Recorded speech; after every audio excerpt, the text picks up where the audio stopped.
prié sur la colline de Kaba, au pied d'un grand arbre qui s'y trouvait encore sur 160. Christ lui a parlé et dit, Simon qui parle, mon peuple est infidèle. Je t'ai choisi pour témoigner de moi et pour les conduire sur la voie de la vérité du salut. Ta mission sera difficile, mais ne crains rien, car je demeuré toujours à tes côtés. Alléluia! Comme nous avons dit dans Jérémie. Et Dieu a choisi Jérémie. Jérémie, non, je suis qu'un enfant. Je ne sais même pas parler, je ne suis même pas esprit. Et papa, c'est moi aussi, Jésus-Christ est venu dit, alors de sa difficulté, mon peuple est fidèle, je t'ai choisi pour accomplir cette mission. Mais ne crains pas, parce que je serai à côté de toi. Amen. Nous aussi, nous avons toujours peur. Quand on dit à quelqu'un, viens prier ici, c'est un problème. Il commence déjà à avoir peur de prier. Alléluia! Mais quand on dit viens recevoir des bénédictions, là, on est pour recevoir des bénédictions. Amen. C'est comme ça que nous aussi, nous avons peur de faire l'œuvre de Dieu. Peut-être certains parmi nous ici, ou parmi vous, sont des pasteurs, certains d'autres des prophétesses, des prophètes. Mais comment, comme on a tellement peur, comme on ne réalise pas que Dieu a mis en toi quelque chose qui peut s'éclater et on a peur d'accomplir cela. Amen. Simon qui va nous vivre littéralement paralysé par la peur et certainement il répliqua, Seigneur, je ne suis ni digne, ni suffisamment instruit pour accomplir une si difficile mission. Celle-ci conviendrait mieux aux pasteurs de communauté, par exemple, et sont mieux instruits que moi. Alléluia! Tout à fait comme Jérémie. Il a dit non, l'église doit changer, non, moi je ne suis même pas instruit. Il faut donner ses tâches aux pasteurs de communauté. Mais il ne savait pas que c'était lui qui a été choisi dès la fondation du monde. Alléluia! Pour qu'il puisse être notre guide, qu'il puisse être notre lien, qu'il puisse conduire le peuple noir dans la voie de la rédemption. Amen. Amen. Cette conversation fut sans effet. Tant dans la nuit et bien tristement, Simon qui va revenir chez le village. Il savait que cela signifie, il savait ce que cela signifie être au service de Dieu. Il n'y aurait rien des épreuves qui doivent affronter tout ce qui concerne leur vie à servir l'Éternel. La Bible lui avait donné de nombreux témoignages. Abraham, Jonas, Moïse, Saint Paul, Saint Pierre, Jean, vous ne citez que ceux-là. Parce qu'il connaissait les Écritures. Il connaissait comment Abraham a souffert, comment Moïse n'a même pris la table des Écritures. Il a j'ai parti à cause de la souffrance du peuple. Amen. Et comment Paul, Saint Pierre est arrivé sur la prison. Donc Saint Pierre était aussi enfermé dans la prison. Et Jean de ce que là, lui aussi avait ce ressentiment que non, faire l'œuvre de Dieu, c'est pas facile. Peut-être je veux plus le temps de m'occuper de ma vie. Alléluia! Et c'est ce qui peut-être va arriver dans le la suite. Quand on fait l'œuvre de Dieu, c'est toujours difficile de s'occuper de soi. Il avait réellement peur. Il savait surtout que l'Éternel n'accorde sa rétribution qu'à la fin de la vie. Amen. Amen. La rétribution du Seigneur, c'est qu'à la fin de la vie. Mais nous voulons avoir la rétribution d'examen. Amen. Et c'est vrai qu'il y avait des gens qui puissent ne pas accepter. Puisque jamais il ne cessa de méditer sur ce que le Christ venait de lui dire.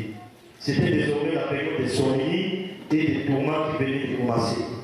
Voilà, lorsqu'on était tranquille. Et le Christ venait à chaque fois, il faisait des somnies, il y avait des tourments pour dire pourquoi c'est moi? Amen. Pourquoi moi? Pourquoi pas les autres? La fermeté avec laquelle le Christ s'était adressé à lui ne lui laissait aucun espoir d'y échapper. Donc Christ était ferme, que c'était toi, c'était lui, c'est mon qui a été choisi pour qu'il puisse quitter les prêtres. Amen. Et Christ venait avec fermeté pour les lui dire ça. Rentré chez lui, Simon qui décida de garder jalousement les secrets de ce qui venait de se passer ces jours-là. Nous l'avons dit plus haut et nous le rappelons. Simon qui avait les privilèges de converser avec le Christ à tout moment. Il ne s'agissait pourtant pas de vision.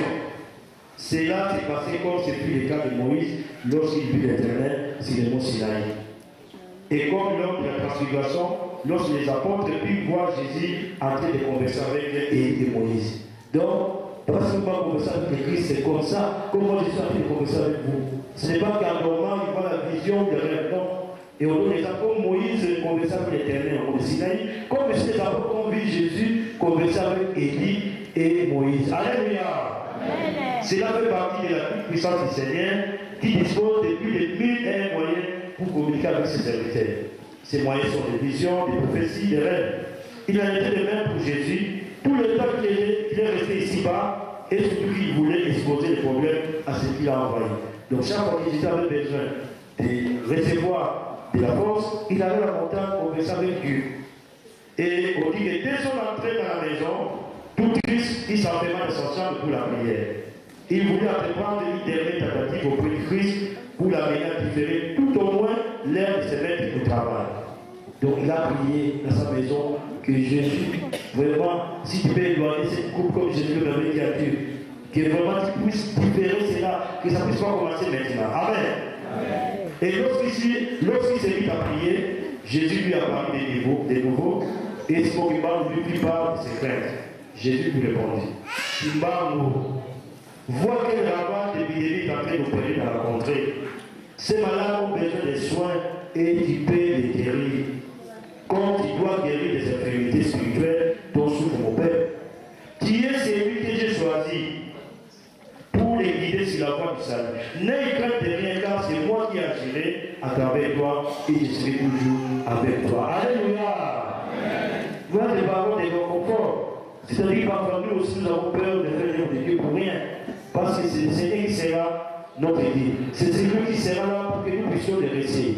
Et Jésus est venu, c'est vrai, réconforter parce qu'il manque dans sa peur, qui n'est pas peur, parce que c'est lui qui allait être à travers ses ministères. Après cela, Jésus disparut. Pendant que Simon qui va converser avec le Christ, de la chambre voisine où elle se trouvait, son épouse, Marie, pouvait entendre parler. Alors qu'il ne pouvait entendre la voix et l'autorité de son époux. Donc, maman Marie attendait seulement la voix que papa Simon était en train de converser avec quelqu'un, mais l'interlocuteur, c'est lui qui conversait avec papa Simon. Maman Marie ne l'entendait pas. Amen. Amen. Elle a pu intriguer. Mon époux, c'est devenu fou. Maman Marie commence à se poser la question. Est-ce que papa Simon est devenu fou? Avec qui converse chaque jour. Quelles étaient les questions qu'elle s'est posées constamment. Ne pouvant plus garder le silence, elle voulait en savoir plus en lui posant un jour la question ouvertement. Simon qui va lui répondre. C'est Christ qui me parle, dit-il. Il me confie une lourde mission dont j'ai beaucoup peur. Il me demande de déplier son aide afin de manifester au monde l'amour et la puissance divine. Amen. Amen. Je lui ai proposé de confier cette difficile mission au pasteur de mobilité, mais sans succès, comme il dit. Et on dit visiblement qu'il m'a vous s'est aperçu qu'il parvenait difficilement à convaincre son épouse de ce que les choses étaient ainsi. Vous vous rendez compte qu'on vous entend parler dans la salle de bain. Votre femme vient, mais tu parles avec qui? Non, je parle avec Dieu. Alléluia! Mais votre femme dit, mais je vois que mon mari a des problèmes. Et on dit visiblement, maman Marie avait du mal à comprendre que c'est le Christ. Amen! C'est moi qui m'a répondu, c'est le Christ, c'est le Christ. J'ai lui proposé de confier cette question que je vous dis. Et effectivement, on n'allait pas tarder à s'apercevoir que moi, il n'avait pu être convaincu. Elle avait du mal à croire que Christ, mort depuis plusieurs siècles, pouvait réellement venir s'adresser à Kiba. Alléluia! À ce moment-là, ils ont compris par rapport à Kiba, Christ, que les missionnaires enseignaient. Il est mort depuis longtemps. Mais comment ils ne m'ont pas dit à sa femme que c'est le Christ qui vient me proposer de faire. Maman, nous, dans sa conscience, savait que Christ était déjà mort depuis longtemps. Alléluia. Même s'il fallait mettre que tel était le cas, c'est-à-dire même s'il faut dire que c'est ça. Mais pourquoi donc celui-ci avait fixé son choix sur la question de son époux? Ma Marie s'est demandé, même si c'est le cas, c'est le Christ qui vient, mais pourquoi il a choisi mon époux? C'est quel critère cette décision était-elle fondée? C'est tout à fait normal qu'il puisse se poser ce genre de questions parce qu'il ne connaissait pas Papa Simon qui parle. Alléluia! Dans le Dieu céleste de la Trinité, il était déjà. Parce que mes frères et mes sœurs, Dieu ne choisit pas au hasard. Si Dieu choisit, c'est qu'il nous a déjà prédestiné. Alléluia! Il y avait beaucoup de gens qui Papa Simon disait de passer de communautés.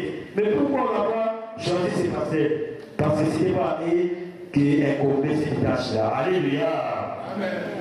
Le lendemain, dans la nuit, qui m'a entendu de nouveau en conversation avec le Christ, mon mari a pleuré, s'est mis à crier au secours. Quelques voisins accoururent et l'a trouvé à l'extérieur de la maison. Lorsqu'on lui demanda les raisons de ses appels à l'aide, confuse, honteuse et désireuse malgré tout de ne pas trahir son époux, elle s'est bornée à dire qu'il avait été menacé par les inconnus, qui s'était enfui dès qu'elle s'était mise à crier. Amen. Les voisins font d'avoir trouvé trace de mystérieux agresseurs rentrés chez eux. Donc, maman n'a toujours pas compris. Et là encore, on a dit, parce qu'on m'a entré au PC. Et à ce moment-là, maman a crié. Et elle est sortie de la maison. Elle commençait à crier, les voisins sont venus. On lui a posé la question, qu'est-ce qui se passe? Mais, comme une bonne femme, elle n'a pas voulu trahir son mari qui est possiblement. Elle a dit non, il y a eu des évolutions dans la maison, c'est pourquoi j'ai crié. Et c'est pourquoi ils sont partis. Amen. Après cet incident qui marque sa présence à son épouse, cela fait bien quelques années que nous vivons sous un victoire. Et je ne suis pas fou. Je préfère simplement que c'est Christ qui me parle. Tu ne dois pas mettre mes déclarations en doute. Alléluia. Il a encore confiance en nous, il dit non. Nous sommes déjà depuis longtemps sur le même toit. Tu me connais, mais je ne suis pas fou. Si je vous dis que c'est Christ qui me parle, il faut me croire. Amen. Alléluia. Est-ce que vous croyez à votre mari? Quand il vous dit que c'est vrai, j'ai fait des essais supplémentaires, j'ai terminé à 16h, mais les patrons m'ont prié de côté jusqu'à 18h, est-ce que vous croyez? Alléluia. Oh, vous faites des problèmes. Mais non, c'est pas vous, vous êtes passé chez elle. Amen. Mais chez elle, c'est qui? Votre mari vous dit que non, j'ai eu un contre-temps. Il y a eu quelqu'un qui s'est jeté à la gare du Nord, sur les rails, le train était retardé. Est-ce que vous avez un problème? Amen. Amen. Maman a fait un problème. Parce que maman vient dire que je ne suis pas fou, je sais ce que j'ai dit.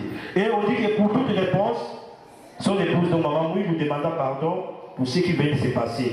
Et elle ajouta que la volonté de Dieu s'accomplisse. Alléluia. Que la volonté de Dieu s'accomplisse. Et on dit que la traité s'est terminée par une prière. Et c'est quand vous chamaillez avec votre époux. Quand vous chamaillez avec votre épouse, est-ce que vous terminez la traité comment? Est-ce que chacun dort dans son coin? Alléluia. Ou vous allez dormir dans la chambre des enfants? Alléluia. Comme c'est l'habitude ici. Parce qu'en Afrique, il n'y a pas de chambre d'enfants. Nous sommes présents dans une première pièce. Mais ici, la chambre des enfants. Vous êtes venus enfants pour dormir dans la chambre des enfants. Alléluia. Et maman, vous avez des problèmes avec Papa Simon. Mais comme une bonne épouse chrétienne, où qu'il se trouve, cet appel, il attendra toujours. Alléluia. Comme dit dans le psaume 139, où irai-je pour ta face? Où ferai-je loin de tes voix? Parce que là où vous êtes, même dans les plus profonds des eaux, le Seigneur s'y trouve. Même dans les séjours des morts, on va trouver tout l'éternel. Alléluia. Mais principalement, vous croyez qu'en priant, peut-être vous n'allez pas. Mais c'était quoi? Il savait pourtant que où il se trouve cet appel, il attendait toujours. En fouillant à Kinshasa, il voulait tout simplement amener le Seigneur à différer s'il fallait l'échéance. C'est-à-dire que prendre un temps de répit. Au lieu de commencer aujourd'hui, non, on va commencer ça après. Et on dit qu'à Kinshasa, où il s'est rendu à pied, après un voyage épuisant, et le véhicule automonteur, c'est vrai, étant plutôt à cette époque, qui m'a parvenu à rencontrer des gens originaires de sa région. Il s'est donné la peine de partir à pied. De Kamba à Kinshasa à pied. Ceux qui sont déjà partis à Kamba, ils connaissent cette route-là. Vous comprenez que c'est normal qu'il les voyages soient épuisants. Tout ça pour fuir la recommandation de Dieu. Alléluia. Et on dit qu'il était des traditions pour les Congolais de Saint-Zimber, de berger et de prendre en charge pour un certain temps ceux de leurs venus des zones rurales à la recherche de l'emploi. Donc les Congolais avec lesquels qui m'ont eu le plus d'étoiles de relations, fils à côté, c'est un certain Sekei. Sekei de l'eau à Kinshasa. On a vu que Upenda, c'était à Kamba, c'était ses amis. Quand il était avec Kinshasa, les Congolais avec lesquels il avait toujours contact, c'est un certain nommé Sekei. On dit que Sekei était originaire de Yanda. Yanda, c'est un village qui était situé à 10 000 de marche de Kamba. Et dans les jours qui suivent, qui m'a aidé par ce qu'il considérait comme les siens, fut engagé aux Jumeries du Congo belge, comme un pointeur. Où il est du Congo belge, je crois, aujourd'hui, c'est devenu Marsavico, je crois. PZ, PZ, toi aussi. Alléluia. C'est très alléluia. Bon, voilà, PZ, merci. Donc, à l'époque, c'était les Jumeries du Congo. Et ses amis ont aidé pour qu'ils puissent trouver cet emploi. Il était pointeur. Et on dit ceci. Donc les pointeurs chrétiens, c'était important, car seuls ceux qui savaient lire et écrire pouvaient exercer une telle fonction. Donc tu ne peux pas être des pointeurs si ce n'est pas lire. Parce que la fonction des pointeurs, c'était quoi? Les pointeurs avaient comme mission de rendre compte des présences et absences de manœuvres dans les sociétés. Donc on a vu plus tard, si vous vous souvenez que Papa Simon Mangou avait reçu des délégations chez les baptistes, il est allé lire et écrire. Donc vous connaissez l'écriture. C'est lui qu'on a mis comme pointeur. Et c'est important, parce que pointeur c'est comme un gardien. Donc c'est déjà une prémonition que quelqu'un qui va commencer à pointer les absents et les présents dans l'église. Alléluia! Ceux qui seront présents, tout près du Seigneur, et ceux qui seront absents.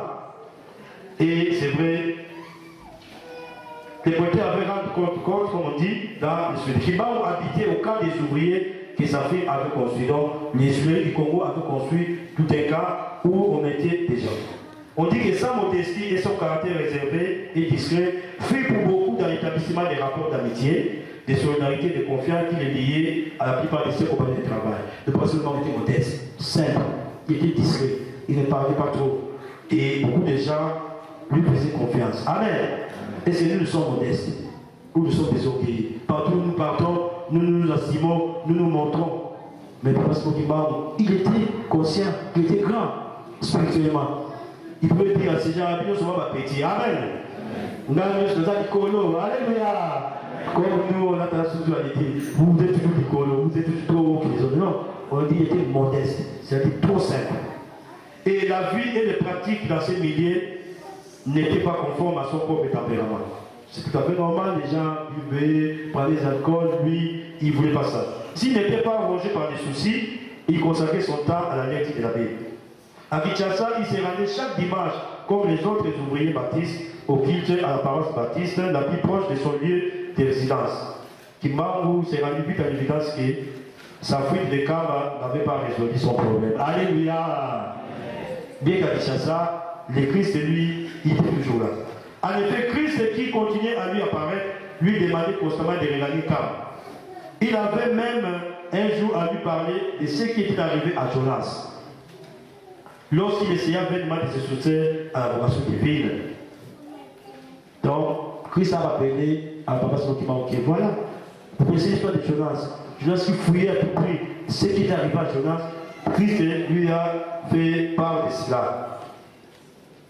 Nombreux parmi ses compagnons de travail ne tardaient pas à s'apercevoir que quelque chose de grave est pour occuper.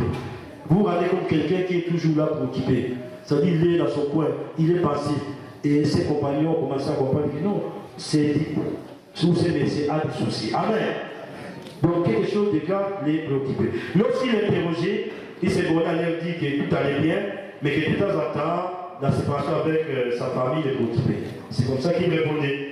On lui proposa alors de faire venir sa famille à Kinshasa, mais il s'y opposa avec véhémence. Amen. Amen. On dit, mais si c'est le cas, que vous vous souciez de votre famille, mais faites comme vous travaillez. Faites venir vos enfants, faites venir votre femme à Kinshasa, mais pas seulement avec le plaisir. Il comprit alors que sa tristesse constante n'avait rien à voir avec les problèmes de sa famille. Son refus permanent de révéler quoi qu'il se fit, si cette situation amena ses amis à renoncer à vouloir savoir davantage. Et après un mois de travail, 20 jours de paye. Amen. Amen. À tour des rôles, les ouvriers entraient dans les bureaux de paye pour recevoir un salaire qui ne dépassait généralement pas 20 francs. Voilà, il a fui le travail de Dieu pour un travail qui ne passe même pas 20 francs. Qui ne passe même pas 20 francs. Nous, à l'époque, les francs belges, bon, c'était quand même de l'argent qui avait de la valeur, mais 20 francs, c'est rien. Amen. Lorsque vint son tour, les Européens qui avaient la charge de rémunérer les ouvriers les dévisageant longuement avant de lui demander s'il avait l'intention de recevoir 10 fois son salaire en un mois, puisqu'il venait de toucher les siens quelques minutes seulement auparavant. Alléluia! Il entre là-bas, les blancs qui le regardent avec colère, disent comment? Toi tu veux recevoir ton salaire 10 fois en un mois? Alléluia! Kimbarou fils sidéré, c'est-à-dire que Kimbarou était vraiment inquiet. Il dit, mais c'est pas possible. Il n'y a catégoriquement avoir déjà reçu son salaire. Les blancs lui présentaient alors les livres de paye et lui demandaient si la signature qui s'est trouvée au bas du nom Kimbarou n'était pas la sienne. Alléluia! Donc il vient là-bas, le blanc lui dit, est-ce que cette signature, avec les noms qui marquent, ce n'est pas ta signature. Après avoir longuement examiné ces signatures, Kimba m'a dit sans comprendre qu'il était bel et bien la sienne. Il ne cessa pourtant pas d'affirmer que c'était seulement la première fois qu'il venait d'entrer dans les bureaux des pays. Amen. Amen. Malgré l'intervention de quelques-uns de ses amis qu'il interpella et auxquels il expliqua ce qui s'est passé, rien ne modifiait la décision du blanc, qui m'a dit regagner le campement sans rien comprendre à ses mystères. Depuis la semaine qui avait précédé la fin du mois, qui m'avait noté qu'il n'était plus tourmenté par la paix. Il pensait déjà l'avoir rapporté. Alléluia! Et pour lui, je suis calme. Donc j'ai bien fait de venir ici. Ça, c'est pour le fini. Lorsqu'on lui refusa sa paye, il ne lui vint pas à l'esprit de faire un rapprochement entre le sida et son refus de se conformer au destin. Ses compagnons, par solidarité, prélevèrent sur leur salaire quelquefois qu'il lui remit ensemble. Pendant plusieurs jours encore, Kimba essaya vainement de trouver la clé de cette énigme. Les mois s'écoula sans incident et Kimba reprit normalement son travail. Pourtant, les jours de la paix suivante, le même scénario se reproduisit. Ses amis commençaient alors à s'inquiéter sérieusement et se montraient autant préoccupés que lui-même du mystère. Premier mois, il va recevoir son salaire, il va d'abord dire qu'il vient de recevoir, on lui montre sa signature. Deuxième mois, c'est la même chose. Alléluia! Ses amis commencent un peu à s'inquiéter, lui-même aussi. Le blanc de son côté ouvrit une enquête à laquelle il dit bientôt mettre fin et a abouti à aucun résultat concret. Il était lui-même étonné, d'autant plus qu'il m'a passé à ses yeux pour être parmi les travailleurs les plus sincères, les plus sérieux et les plus disciplinés. Donc même le blanc lui-même ne comprenait pas, mais Kimba, c'est vraiment un intègre. Donc il ne peut pas venir mentir qu'il n'a pas pris de salaire. Il était sérieux. Donc le blanc lui-même était préoccupé. Il s'en trouva un parmi les amis de Kimba qui lui proposa de regagner le village, comme l'exigeait la coutume, pour un conseil de famille. Amen. Amen. Il se pourrait bien, avait-il passé, qu'un membre de votre famille, mécontent de ce que vous n'avez pas envoyé ici, la moindre casserole au village, contrairement à ce que nous avons fait, conformément aux traditions, et jeter un sort sur vous. C'est toujours comme ça. Quand il y a un problème, non, ça doit être des rimounes de gens que vous n'avez pas donné. Alléluia. Peut-être des guitares que vous n'avez pas acheté. Et un de ses amis croyait que non, ce qui est arrivé à Kimba, c'est peut-être des problèmes de son village. Il faut qu'il consulte des bambous des anciens. Donc le membre de sa famille, peut-être qu'il n'a pas envoyé quelque chose, ce qui fait qu'il puisse subir ce traitement-là. Alléluia. Beaucoup parmi eux acceptèrent cela comme la cause probable du mauvais sort qui s'abattait après l'acharnement sur lui. Le troisième mois arriva, enfin à terme. Cette fois-ci, au jour de la paix, les blancs précautionnés prirent soin d'appeler à premier Kimba pour toucher son salaire. Donc, les blancs disent cette fois-ci, on n'aura pas. La première personne qui est venue appeler Kimba. Amen. Amen. Kimba, ou du moins celui qui croyait être Kimba, entra. Donc les blancs appellent Kimba. Kimba entre. On dit que bon, c'est Kimba, ou du moins ce que les blancs croyaient être Kimba, entra et récit de ses mains son salaire. Puis apposa sa signature sur le livre de paie avant de sortir du bureau. De leur côté, les amis de Kimba ont pris des dispositions afin que la situation des 2 mois antérieurs ne se renouvela plus. Amen. Ils atteuraient Kimba. Ils atteuraient Kimba auprès de lui. Plutôt, ils atteuraient Kimba et ensemble, ils se rendirent au bureau de paix. Même ceux qui avaient touché leur salaire avant Kimba retournaient auprès de lui pour attendre que Kimba fût appelé à son tour. À leur grande surprise, les blancs n'appelaient pas Kimba. Les blancs étaient sur le point de quitter les lieux lorsque Kimba et tous ses amis ensemble firent irruption dans son bureau. Kimba posa des problèmes, mais les blancs furieux lui demandaient de sortir. A dit, cette fois-ci, lui dit-il, tu ne me tromperas plus. Plutôt, tu ne tromperas plus personne. Avant d'ajouter qu'il avait été le premier à avoir touché son salaire, comme l'a testé une fois de plus, la date et la signature. Puis les amis de Kimba protestèrent en affirmant qu'ils n'avaient pas quitté un seul instant Kimba depuis le début du jour et que jamais, en tout cas, Kimba ne s'était rendu dans les bureaux de paix. Alléluia. Amen. Donc les blancs, qu'est-ce qu'il a fait? Il a dit, cette fois-ci, comme Kimba décide toujours de son salaire, je vais appeler premièrement Kimba. Et il a appelé Kimba ou quelqu'un qui est entré dans le bureau. Or, à ce moment-là, les amis de Kimba ont dit non. Cette fois-ci, nous allons faire, nous n'avons pas de précautions. on a tout qui marche. C'est-à-dire qu'on ne bouge pas. On va attendre. Tout le monde va commencer à prendre son salut. Si l'un va, les autres restent. Et en fait de compte, on a tout. Et la paye est finie. Kimba ne toujours pas payer. Et le blanc était sur le point de fermer son bureau. Kimba repartait avec les amis. Il dit, mais qu'est-ce qui se passe? Le blanc dit, mais non, là, cette fois-ci, tu n'auras plus. Tu étais la première personne à toucher. Alléluia! Voilà la signature. Mais les amis ont dit, mais non, Kimba était avec nous, il n'a même pas bougé. Alléluia! Voilà 3 fois que cela s'est répété. Les blancs leur demandaient de rentrer au campement. En attendant le cas, puis de nouveau portés à la connaissance des supérieurs et qu'une décision sur cette situation mystérieuse s'ensuive. Et on dit qu'il rentrait chez lui, qu'il mange sa ferme dans sa chambre.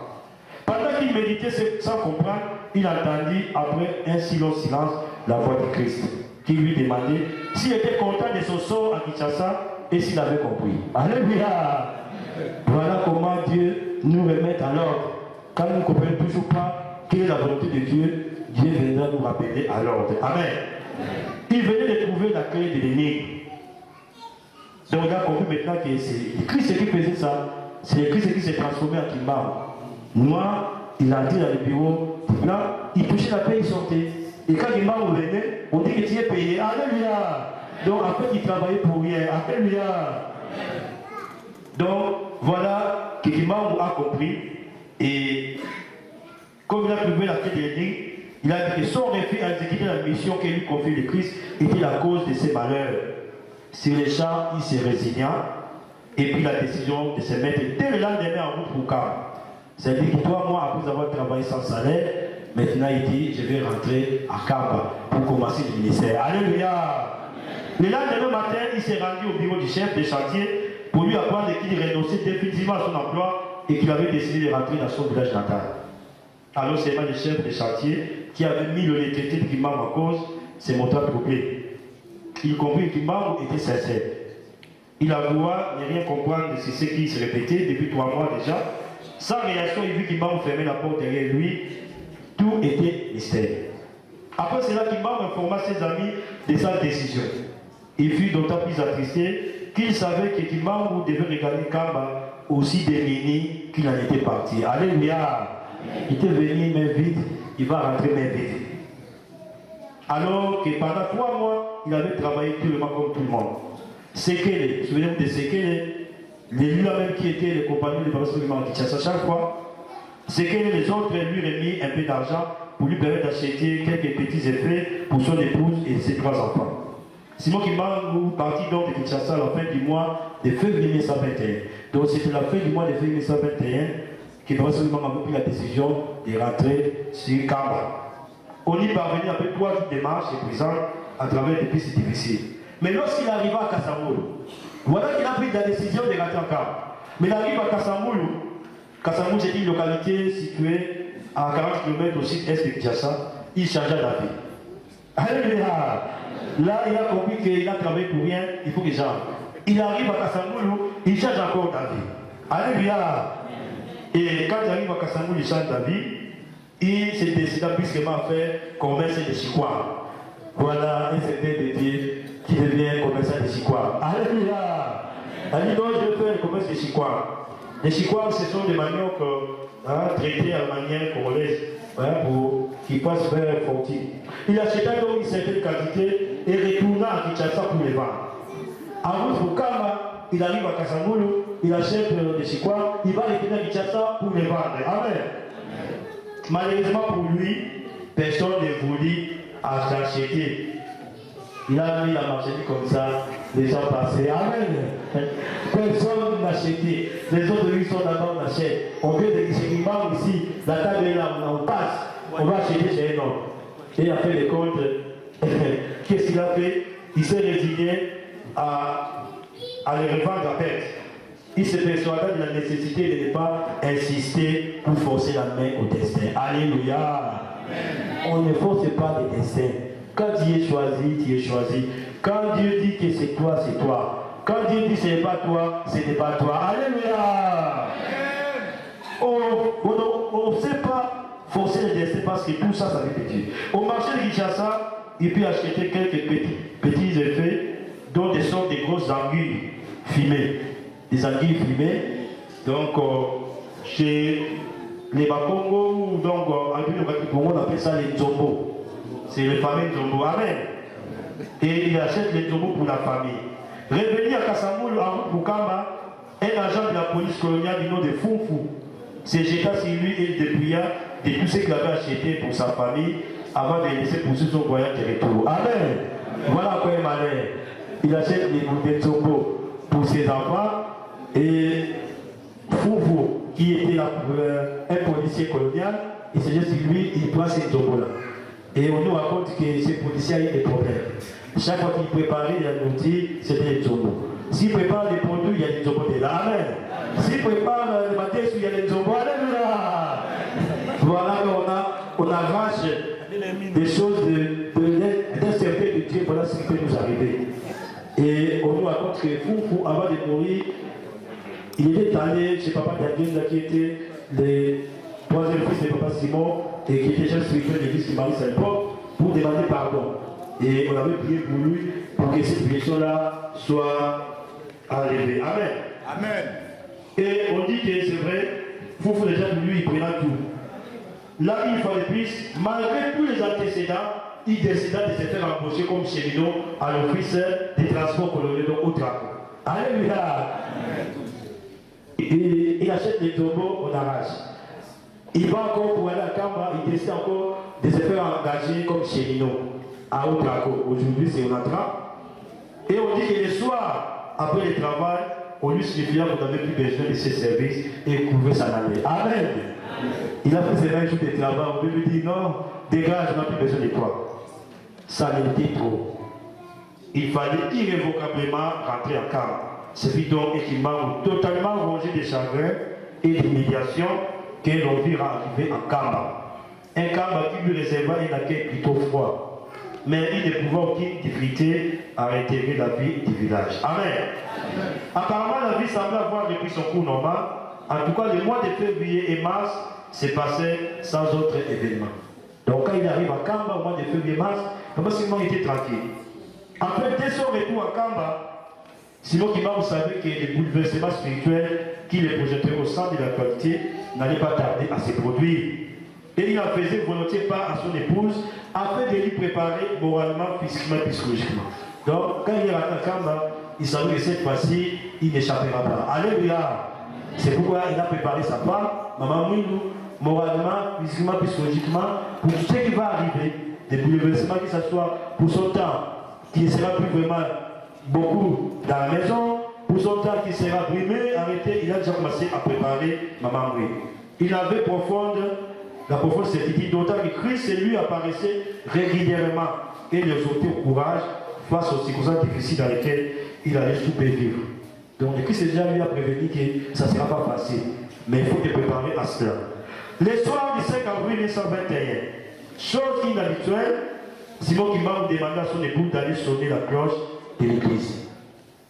Le soir du 5 avril 1921, on dit quelque chose d'inhabituel parce que Simon demande à son épouse d'aller sonner la cloche le lendemain à 6h, c'est-à-dire le 6 avril 1921 à 6h.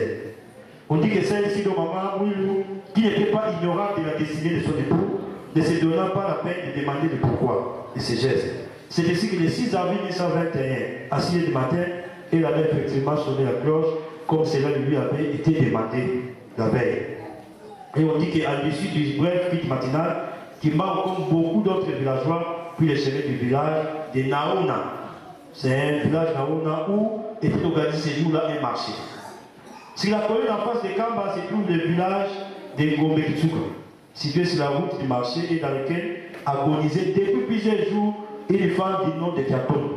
Donc on dit que si la commune en face de Kamba se trouve le village qu'on appelle Gombe-Kitsuka, c'est toujours sur la route du marché où agonisait, c'est-à-dire où une jeune femme était malade depuis plusieurs jours. On s'attendait à la voir rendre l'âme à tout moment. Donc Katon était très malade. Les gens n'attendaient que sa mort. Amen. Amen. En arrivant à Gombe-Kitsuka, Christ apparut à Simon Kimbangu et lui ordonna d'entrer dans la maison de Katondo et de la guérir en son nom. Simon Kimbangu hésita et voulut poursuivre son chemin. On dit que c'est alors que le Seigneur lui apparut une seconde fois et menaçant de lui ôter la vie s'il allait persister dans son refus. Cette fois-ci, le Seigneur avait dit, comme on dit, il avait tapé les poings sur la table. Cette fois-ci, tu ne s'inquiète pas, moi je vais ôter la vie. Je ne veux pas de ta vie. Amen. Amen. Alléluia. Amen. Et devant cette injonction, Simon Kimba nous révèle vers la maison de Katondo, dans laquelle était ensemblés, outre les membres de la famille, de la malade, quelques villageois. Et Papa Souleymane fut accueilli avec tous les respects dont il jouissait de la part de tous. Et à ce moment, il ordonna à tous d'évacuer la salle, à l'exception de l'époux et des proches parents des malades. Il dit à tout le monde de sortir, il laisse seulement les maris des malades et ses membres de famille. Et on dit qu'il s'est mis à genoux, il fait une bonne prière, puis prenant la main, la malade par la main, il lui dit, Kiatondo, au nom de Jésus de Nazareth, soyez guéris et levez-vous. Immédiatement, à la stupéfaction de tous, Kiatondo s'éleva complètement rétabli. Alléluia. Voilà, Rossouman commence son ministère. 6 avril, donc, quand il entre dans la maison de Kiatondo, tout Kiatondo agonisant, et prend Kiatondo par la main et dit, au nom de Jésus de Nazareth, soyez guéris, et Kiatondo s'éleva complètement rétabli. Dès qu'elle s'est levée, c'est-à-dire dès que Kiatondo s'éleva, elle n'était pas elle-même moins étonnée. Donc Kiatondo s'étonnait que ce qui se trouvait dans la maison. Elle ne comprenait pas pourquoi ses parents, son époux et Simon Kimba se trouvaient là autour d'elle. Lorsqu'on lui expliquait ce qui venait de se passer, mal lui appris, elle couvrit son guérisseur de toutes sortes d'épithètes. Amen. Lorsqu'on lui expliqua qu'il était malade, il était guéri, elle a commencé à ingérer Papa Simon Kimba. Car selon elle, à sa maladie, il n'y avait qu'une seule explication. C'est Simon Kimba qui en était l'auteur. En ayant jeté un sort sur elle, sinon comment expliquer autrement sa guérison miraculeuse? Alléluia. Ah bon? Quelqu'un dit non, moi je peux pas te guérir. Donc c'est toi Simon qui m'a jeté ce sort, et c'est toi qui est venu encore me guérir. Est-ce que c'est possible ça?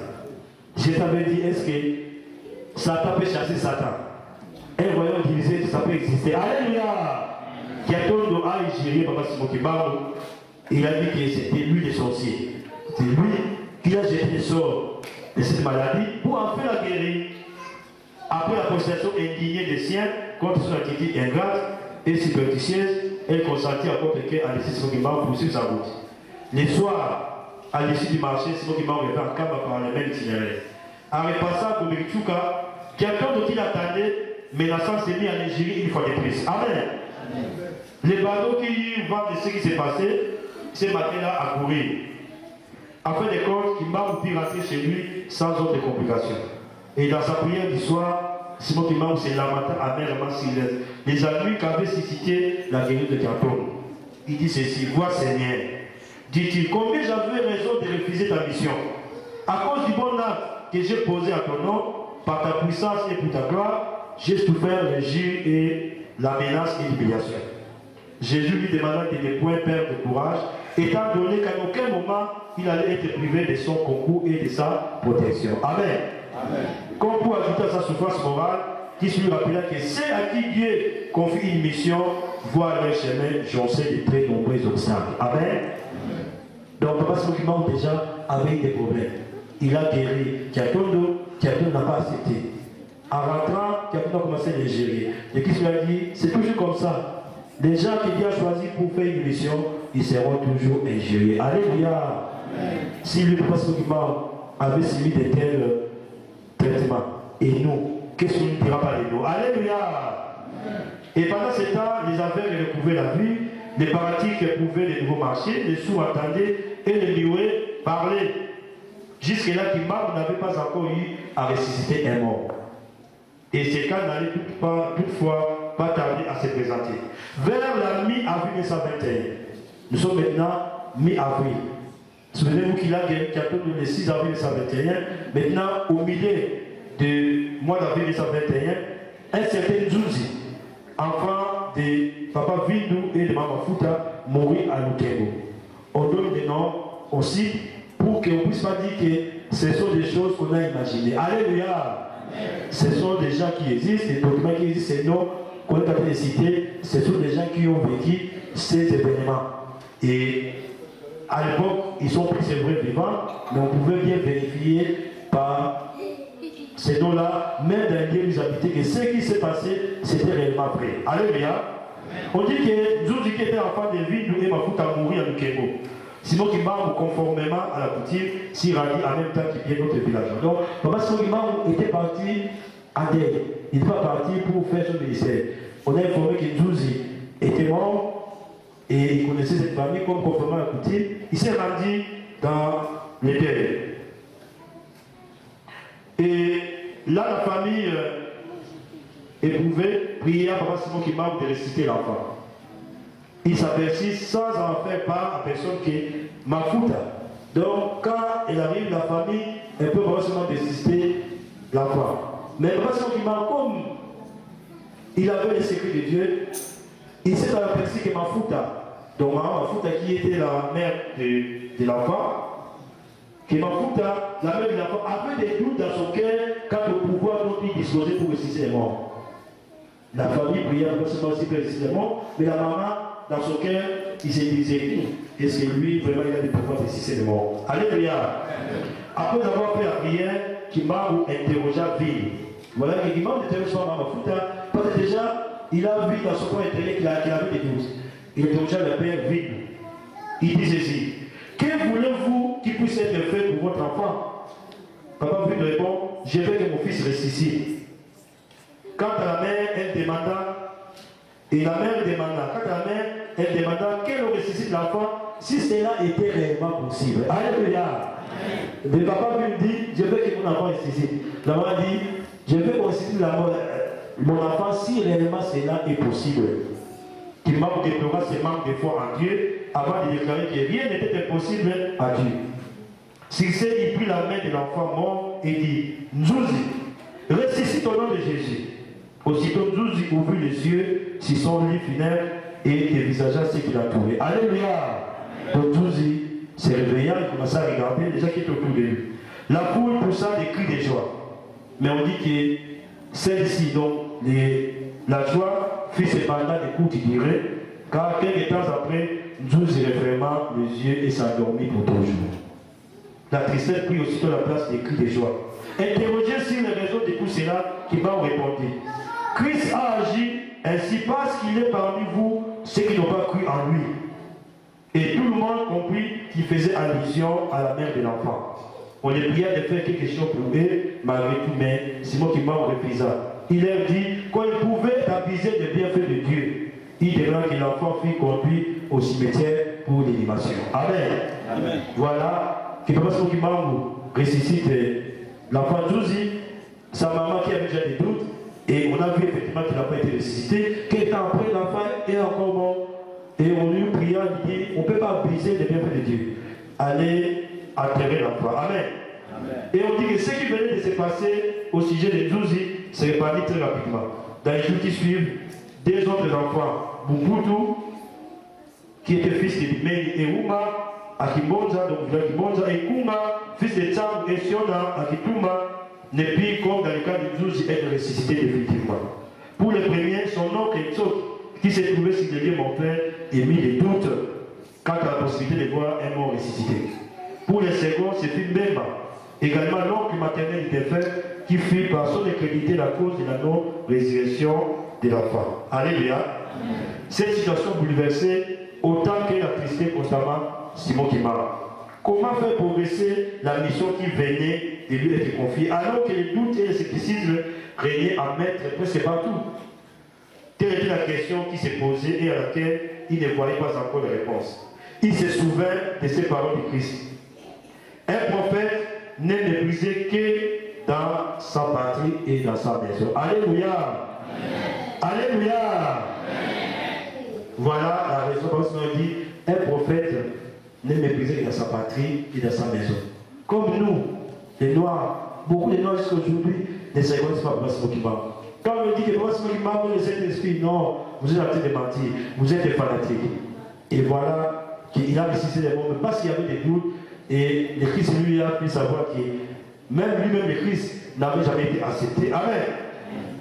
Et on dit que cette prière de lamentation était si profonde que dans les semaines qui suivirent, Christ s'est décidé à l'envoyer plus loin de son milieu natal. Avec tout ce qui s'est passé, Christ a dit, maintenant tu vas plus exercer ton ministère ici en Kamba, je vais t'envoyer dans un autre milieu. Et Kimamo a pris soin de prévenir son épouse et les gens qui étaient là pour dire que maintenant, je ne vais plus exercer mon ministère ici en Kamba, je vais aller un peu plus loin. On va, c'est vrai, presque terminer parce qu'on arrive déjà à la fin. Et on dit qu'il y a un conseil des chrétiens qui s'est tenu à Kamba, dont l'absent Papa Simon.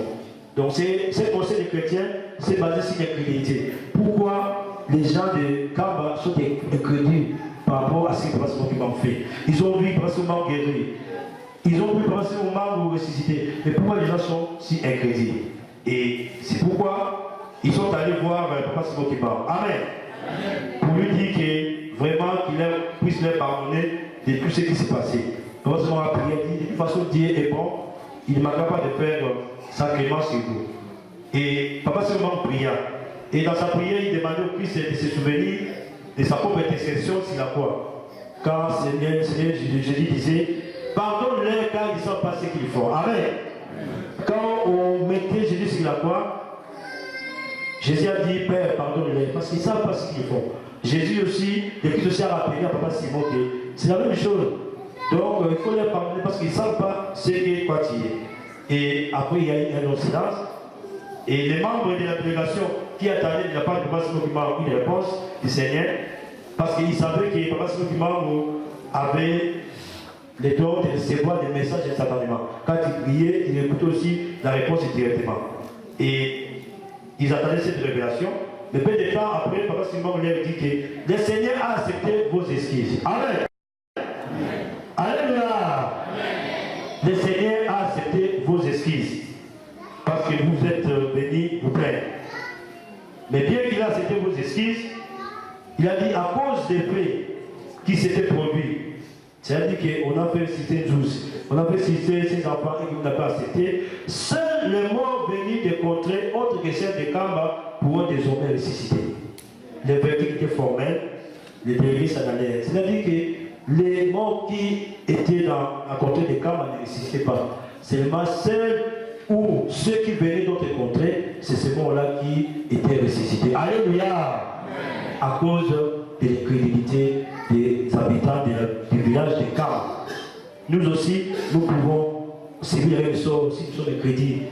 Et nous allons voir que celles, peut-être d'autres nations, qui acceptent ce document pourront être bénis. Nous qui sommes des pays de son origine, nous ne pourrons même pas être bénéficiés de ces bienfaits parce que nous sommes des incrédits. Alléluia.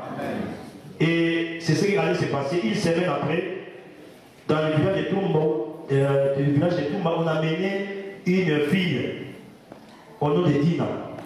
Donc cette fille avait environ 15 ans. Il était déjà décédé. On dit depuis le jour qu'il était décédé, il fait déjà 3 jours. Alléluia. Et au moment où vous imaginez transporter un cadavre qui a déjà fait 3 jours, vous imaginez la suite. C'est-à-dire qu'il commence déjà à sentir, commence déjà à pourrir. Et ils arrivent. Et Papa Simon Kimaro s'en approcha, il demande quelle était la volonté des parents. Le père lui répondit, questionnement ce qui suit. Si nous ne voulions pas que notre fille ressuscite, nous ne nous trouvions pas ici. C'est par contre que ces personnes pouvaient manifester un haut degré de foi, il pria le Seigneur de ressusciter la jeune fille. Pendant toute l'année de la mort, il s'écria, Dina, au nom de Jésus-Christ, ressuscite. Dina ouvrit les yeux et s'éleva aussitôt. Une véritable explosion de joie s'en suivit. Alléluia. On dit que cette première résurrection effectivement réussie et sans doute par cette prédiction psychologique, l'événement spirituel qui le plus n'est pas sur les masses populaires. Donc c'est ça la première résurrection effectivement effectuée de Dina. Une fille qui est morte depuis 3 jours et qui ressuscite, c'est ce qui a fait que beaucoup de gens maintenant commencent à considérer que Papa Simon Kimaro était vraiment celui qui Dieu a envoyé. Alléluia. Et la renommée de Simon Kimaro qui s'est répandue comme il tenait les poudres, et il considère qu'il est théâtre, un gigantesque mouvement de population vers Kamba. On dit même les gens venaient des Congo-Brazzaville, les gens venaient de l'Angola, et des cadavres qu'on transformait de plus en plus nombreux ressuscités à l'exception de quelques rares cas. Et ceux qui avaient des doutes, les cadavres n'existaient pas. Ceux qui ne pouvaient trouver un moyen de transport, ils allaient à pied. Donc on voyait arriver après un voyage de plusieurs semaines, mais maintenant sous la pression des autorités coloniales belges, les responsables coloniaux disent de parler des troupes le long du fleuve Congo. Le long du fleuve Congo, c'est-à-dire le fleuve qui sépare les Zaïre à l'époque, qui est RD Congo et le Congo. On a mis des troupes, parce qu'il y a des gens qui venaient même des Congo-Brazza, qui traversaient. Et les coloniaux ont dit que ça, c'est pas possible. Si les gens doivent laisser du travail pour venir traverser Sakaba, ils ont dû déployer des militaires. Alléluia. Pour endiguer ces mouvements, c'est-à-dire pour diminuer cette impact. Et c'était sans succès. Et ces mouvements, à la c'est pas Simon qui parle, parce que les organes de presse qui étaient aussi sous le ministère, notamment les journaux belges, commençaient à dire que Papa Simon Kimba incitait les populations à la grève et au sabotage économique. Donc, or, lui ne faisait que son ministère, il n'enseignait même pas la politique, mais les colons trouvaient que c'était un sabotage. Donc, vous réveillez maintenant l'intelligence des colons pour qu'on puisse l'arrêter. Amen. Et il est important de signaler que la majeure partie de ceux qui venaient de Kamba étaient constitués des chrétiens appartenant aussi bien à la confession catholique qu'aux dénominations protestantes. Donc ce sont des chrétiens qui venaient chez Papa Simon Kimbangu. Bon, aux uns aux autres, pour aller vite, Papa Simon Kimbangu, lui, il demandait qu'il allait fréquenter les églises et qu'il mette en pratique les commandements de Dieu. Les prédications, comme d'habitude, étaient entrecoupées des chants, les gens chantaient en chœur et Papa Simon Kimbangu opérait des miracles. Et chaque jour, au même endroit, c'était au pied d'un arbre qui était immense où la première fois il avait rencontré le Christ. Et puis, il y avait des béquilles qui étaient abandonnées. Les paralytiques guéris, on mettait des béquilles là-bas. Ça entassait comme les montagnes. Alléluia! Et il y avait des fétiches qui les gens abandonnaient. Tout au long du chemin qui venait vers le camp, vous allez voir les gens laisser leurs fétiches. Et donc, on voyait que les gens vraiment avaient suivi et étaient convertis. Et par la suite, c'était tout le monde. Et quand on vous guérissait, on va souvent demander aux gens d'aller se laver dans la rivière qu'on connaît, la rivière de Kama. Et ensuite, c'était tout le monde qui allait se laver là. Et pendant son ministère de guérison, Papa Simon s'entraînait également violemment à la personne prophète. Parce qu'aujourd'hui, il faut qu'on le dise. Beaucoup de gens disent que prophète, c'est moi qui m'en oui. Parce que d'habitude, celui qui fait les miracles, c'est un prophète. Donc, lui disait que lui n'était pas prophète. Et il répétait que lui, c'était un simple messager du Christ, qu'on appelle à Kikongo tout moi, c'est-à-dire l'envoyé. C'est pourquoi vous voyez l'église qui parle sur dit Église de Jésus-Christ par son envoyé spécial Simon Kimbangu. Alléluia! Donc Papa Simon Kimbangu, c'était un envoyé spécial, ce n'est pas un prophète, c'est les termes qu'on appelle Kikongo tout moi. Et c'est vrai, à mesure que son influence a passé, il y avait tellement de monde qu'on avait de peine même à trouver des abris. Il y a des gens qui dormaient à même le sol, les vents, la pluie, et les gens qui étaient derrière, dehors, et il y avait la solidarité tellement que même les gens qui n'avaient pas à manger, et les gens venaient à manger pour que les gens puissent pas mourir de faim. Amen. Et il faut préciser que le terme de prophète, ça a été une tradition erronée. C'est une erreur du mot Kikongo. C'est-à-dire que les Blancs, dans leur tradition erronée, ils ont écrit prophète le nom de tout moi. Donc tout moi qui ne signifie pas prophète, c'est un envoyé. Mais les Blancs, par erreur, ils ont noté que c'était des prophètes. Et c'est tous les missionnaires occidentaux qui ont fait ça. Amen. Et de toute façon, rien n'empêche que le nom prophète ait été imposé à lui. Et pendant que la foule nécessitait quoi d'Akaba, son imam paraissait s'immerger. Et il ne pouvait plus continuer à faire le travail lui-même.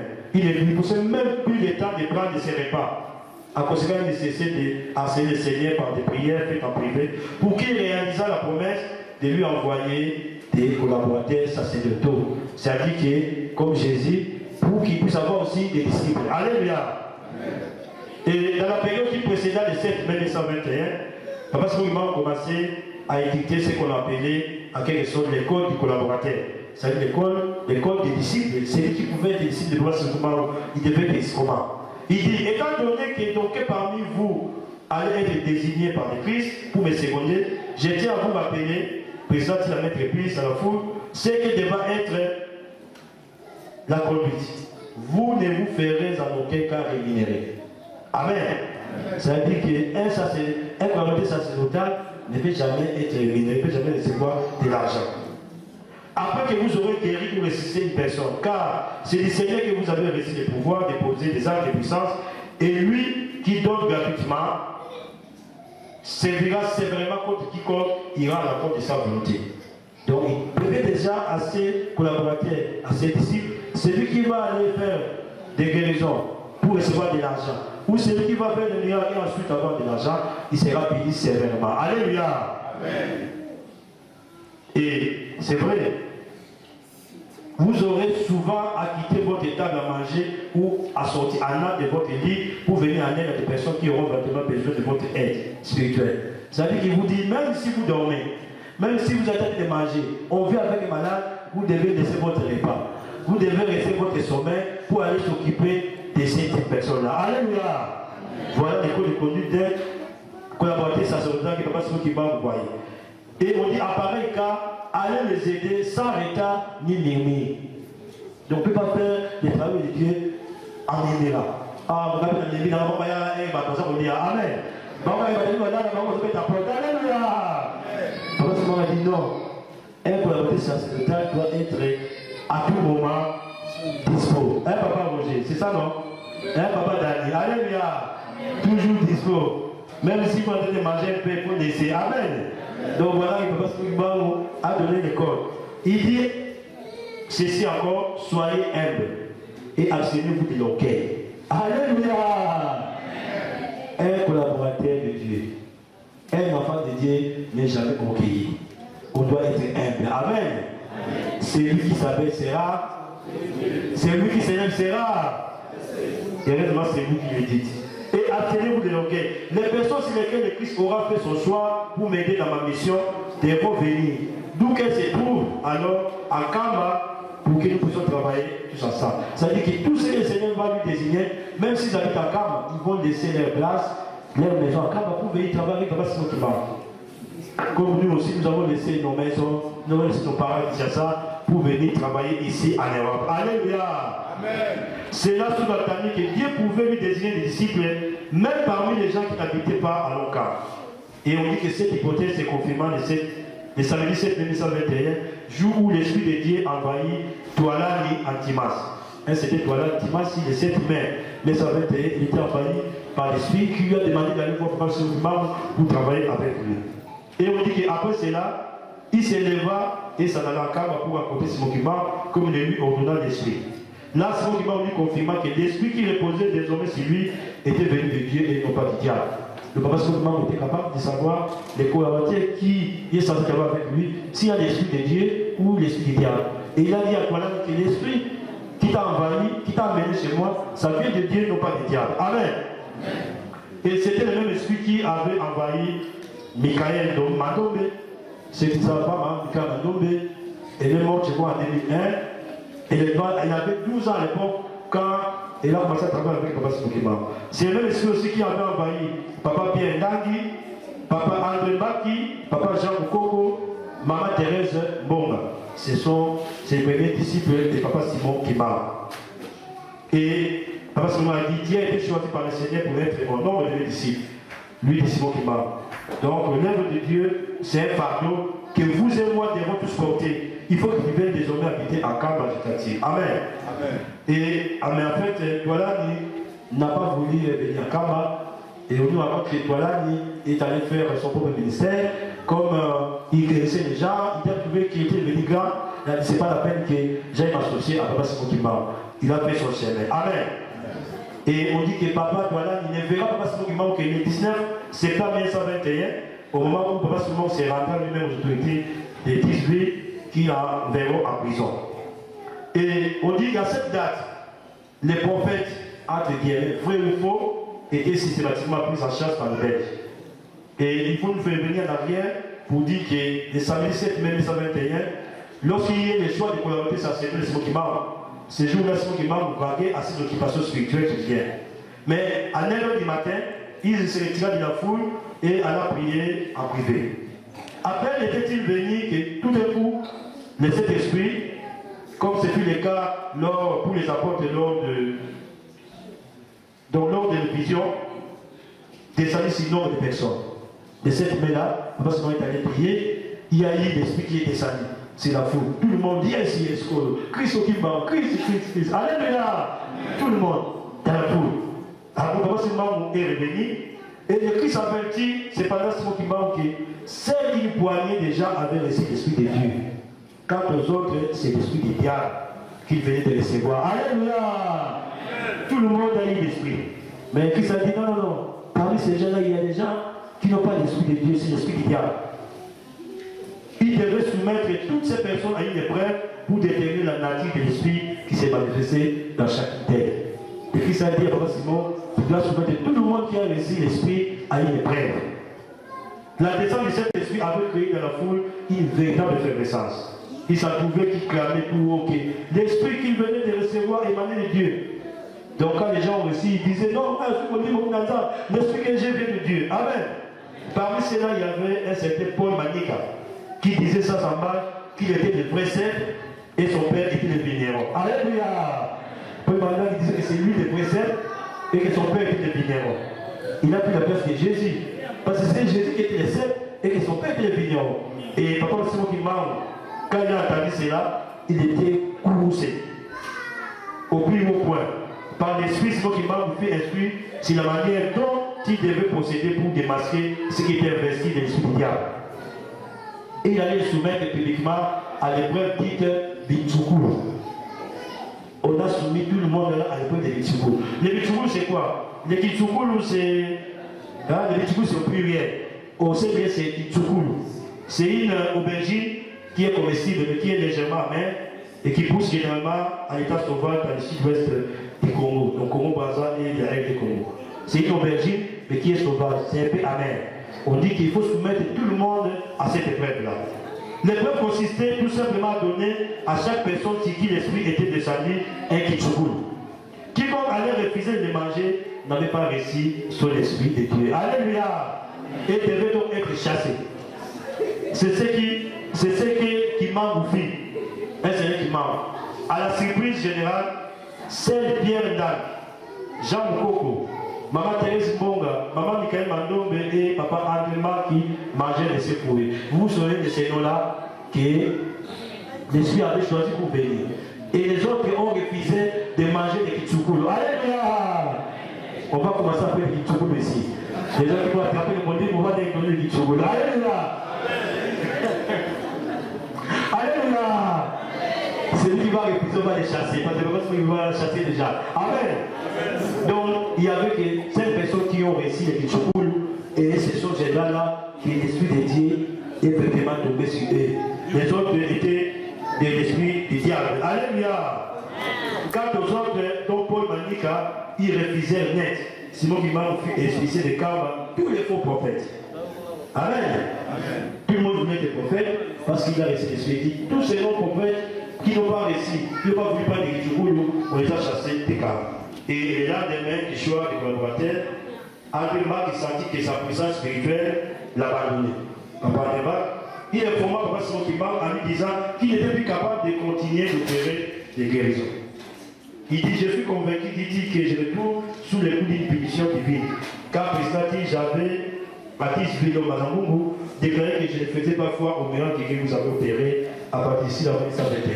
Voilà que Papa qui s'est voué à réciter l'Esprit de Dieu, mais c'est le moment quand ils ont commencé son ministère, de pouvoir commencer à lui trahir. Et lui a fait la confession que non, parce que j'avais déjà mis des doutes sur ce que vous avez commencé à faire de 6 avril 1921. Amen. Et Simon Guimard lui dit qu'il ne devait pas se décourager et qu'il devait continuer d'être un chrétien exemplaire. C'est ainsi qu'André Marc qui avait cessé d'être compté parmi au nombre des collaborateurs de Papa Simon Guimard, bien qu'il demeurait dans sa suite. Et on dit que les nombreux faux prophètes venaient un peu partout, ne cessaient d'arriver à Kamba, souvent avec des grands passes.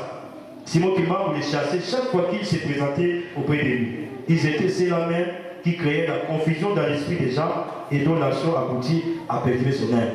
Pendant les processements professionnels, il y a beaucoup de faux prophètes qui sont venus même à Kamba, avec face, avec bruit, et Papa Simon Guimard ou les chasser. C'est ce qui a même perturbé que certaines personnes puissent dire du mal de Papa Simon Guimard. Et beaucoup parmi eux se faisaient rétribuer et leur morale n'était pas digne de louange. Donc ces faux prophètes et les Moussa qui venaient, ils recevaient de l'argent quand ils faisaient cela. Amen. Voilà la première partie de l'histoire de Kimbarisme. Comme vous avez dit aujourd'hui, c'était la paix de Christ à Kimbar. On va continuer les fois prochaines pour voir toutes les étapes qui s'assèquent. Mais il y a un témoignage. Parce qu'il y a des gens qui disent que, ou qui disaient que Papa Simon Kimbar aussi se faisait rétribuer. Et qu'il faisait son travail en recevant de l'argent. Mais il y a eu le journal des progrès. Les progrès coloniaux du 12 mai 1921 qui dit que beaucoup de gens se rendent en Kamba pour être guéris. Et les guérisseurs qui meurent ne se fait pas rétribuer. Il y a eu le témoignage de Léon Morel. Je vous dis de vous souvenir de cet administrateur colonial qui était administrateur territoire de Tisbu à l'époque. Dans son rapport d'enquête en Kamba, le 17 mai 1921, il dit ceci. Il faut noter qu'Imam ne se fait pas rétribuer. On lui apporte des vivres pour lui et ses partenaires, mais il n'accepte pas d'argent. Voilà comment il a réussi sa mission de Christ et que sa mission il a réussi gratuitement et il est aussi gratuitement. Donc, nous avons vu aujourd'hui que Jérémie, quand il était choisi, il avait peur. Et nous avons vu tout au long du récit comment Papa Simon avait eu peur de cette mission. Mais quand le moment était venu, il a accompli cette mission avec brio. Et ce que Dieu donne et ce que Dieu défend, personne ne peut les changer. Alléluia! Prochainement, nous verrons la suite. Quels sont les contemporains des Brassements qui disent et que nous pouvons avoir une histoire générale de Kimbangu parce que nous venons aussi pour lui. Au nom du Père, du Fils et de Saint-Esprit. Amen.